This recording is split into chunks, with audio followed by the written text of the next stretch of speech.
पत्नी ने सुपारी देकर कराया टीचर पति का मर्डर। हादसा दिखाने के लिए कार से कुचलवाया। 3 करोड़ का बीमा और 40 करोड़ की प्रॉपर्टी पर नजर।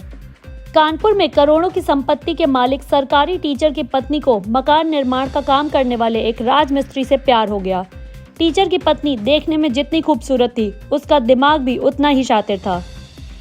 इसी को लेकर उसने अपने अफेयर में बाधा बन रहे पति को रास्ते से हटाने के लिए खूनी चाल चल दी। राजमिस्त्री के साथ उसने पति की हत्या की सुपारी दी और हादसे का रूप देते हुए हत्या करवा दी।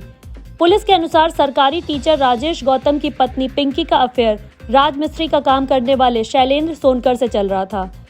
पिंकी शैलेंद्र सोनकर के साथ शादी करके साथ रहना चाहती थी। उसके इस अफेयर को लेकर पति राजेश गौतम के साथ कई बार झगड़ा हो चुका था। राजेश ने शैलेंद्र के घर आने पर भी बैन लगा दिया था। इसके बाद पिंकी और उखड़ गई थी, क्योंकि पहले शैलेंद्र पिंकी के घर आता जाता रहता था। राजेश गौतम और पिंकी की शादी 2012 में हुई थी। दोनों के 2 बच्चे भी हैं। राजेश सरकारी टीचर होने के साथ साथ प्रॉपर्टी का भी काम करते हैं। उनकी पैतृक संपत्ति भी है। राजेश के नाम 1.5 करोड़ की 2 बीमा पॉलिसी थी और करीब 45 करोड़ की जमीन है।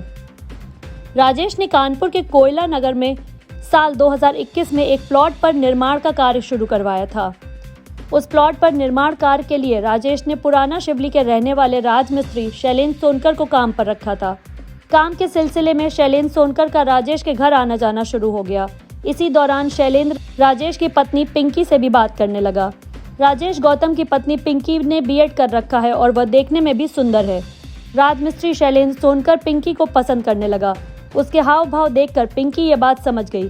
धीरे धीरे पिंकी ने भी उससे बात करना शुरू कर दिया और इसी के साथ दोनों के बीच अवैध संबंध बन गए। शैलेंद्र अक्सर पिंकी के घर पहुंचकर समय बिताता था। टीचर राजेश गौतम को जब ये बात पता चली तो उन्होंने शैलेंद्र के घर आने पर रोक लगा दी। इसके बाद राजेश और पिंकी के बीच अक्सर विवाद भी शुरू हो गया। पिंकी शैलेंद्र सोनकर के साथ रहना चाहती थी, जबकि वह शादीशुदा जिंदगी में थी और उसके 2 बच्चे भी थे। उसने प्रेमी शैलेंद्र के साथ मिलकर पति की हत्या का प्लान बनाया। वह चाहती थी कि उसके पति राजेश के नाम 3 करोड़ के बीमा का क्लेम भी उसे मिल जाए और 45 करोड़ की जायदाद की मालकिन भी वो बन जाए।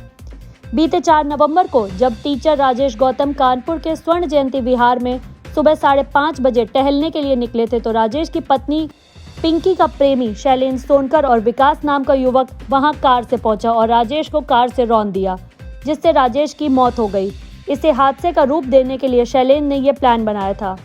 इसके बाद जब पुलिस मौके पर पहुंची तो शुरू में पुलिस ने भी राजेश गौतम की मौत को एक्सीडेंट ही माना, लेकिन राजेश के भाई ब्रह्मदत्त ने भाई की हत्या की आशंका जाहिर की।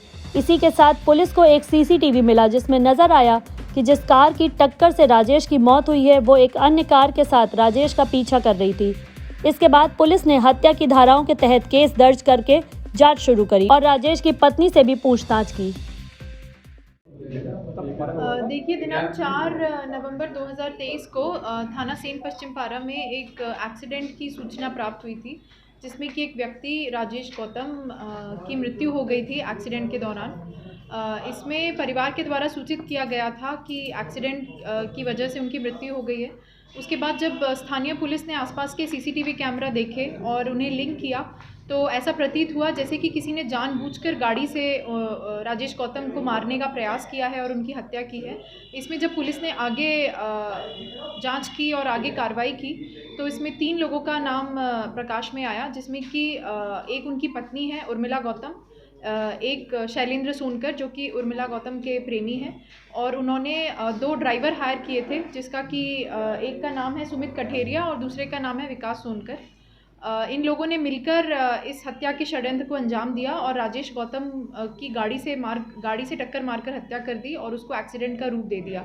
इस पूरी घटना में 4 अभियुक्त शामिल हैं, जिसमें से कि 3 गिरफ्तार आज सेन पश्चिम पारा पुलिस और साउथ जोन की सर्विलांस टीम ने कर लिए हैं।